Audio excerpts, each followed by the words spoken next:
Autism ဆိုတာဘာလဲ Center for Disease Control CDC ရ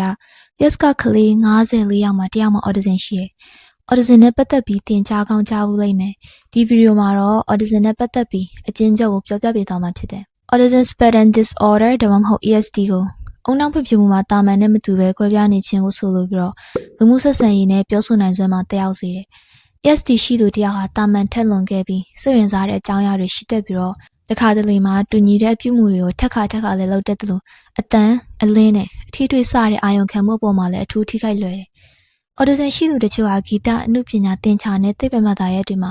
အထူးကျွမ်းကျင်ပြီးတော့သူတို့မှာသူများနဲ့မတူတဲ့ထူးခြားမှုနဲ့ကိုယ်ပိုင်ကျွမ်းကျင်မှုတွေရှိတယ်။ Autism ရှိသူတိုင်းဟာတယောက်နဲ့တယောက်အားသာချက်အားနည်းချက်အပြုမှုတူညီမှုတွေရှိတယ်လို့မတူညီမှုတွေလည်းရှိကြတယ်။ပြီးတော့ Autism ရှိသူတိုင်းရဲ့အကူအညီလိုအပ်မှုအဆင့်ကလည်းမတူညီကြပြန်ဘူး။တချို့ကအကူအညီများများလိုအပ်ပြီးတော့တချို့ကတော့ကိုယ့်ဘာသာလွတ်လပ်စွာနေထိုင်လုပ်ကိုင်နိုင်ကြတယ်။ Autism ဟာ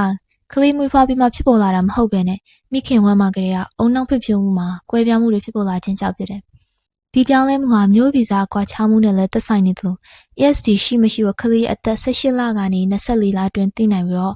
Autism ရှိတဲ့ကလေးတွေကိုငယ်ငယ်ကလေးကစပြီးလေ့ကျင့်သင်ကြားပေးတာကသူတို့ရဲ့စကားပြောဆိုဆက်သွယ်နိုင်စွမ်းနဲ့လူမှုဆက်ဆံရေးစွမ်းရည်ကိုတိုးတက်စေပြီး